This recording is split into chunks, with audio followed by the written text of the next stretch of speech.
Now I'm going US కదా, అక్కడ yo show shut oh my God అంటారు కదా, నేర్చుకుంటున్నాను అనమాట.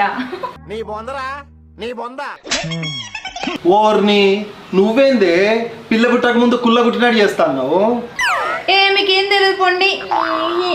అయితమే గాని నేను యుఎస్ గోయింతాను కదా, నేను యుఎస్ గోయింతాను కదా, స్టేటస్ పెట్టాలి. ఏమని పెట్టాలి?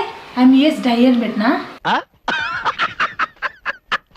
యుఎస్ డై అని కాదే, మెడల కట్టే టై అని పెట్టు, అప్పుడు మంచిగా ఉంటది అందరికి చూసేటోళ్ళకి. ఏందండి మీరు నన్ను చూస్తే అంత బాంకడాలు చెప్తాళ్ళు? నాకు అర్థం కాలేదు సార్. బాంకడాలంటే ఏంటిదే? బాంకడాలు అంటే ఏంటో తెలియదా అండి మీకు? పంచాలు పంచాలు. ఏం మాట్లాడుతున్నావురా నువ్వు? నీకేమన్నా బుర్రున్నదారా? ఏందే పిస పిస మాట్లాడతాను? ఫ్లైట్ టైం అవుతుంది, ఎయిర్పోర్ట్ కట్టి దింపతా నువ్వు. ఫస్ట్ స్టేటస్ పెట్టా అందరూ తెలియదు.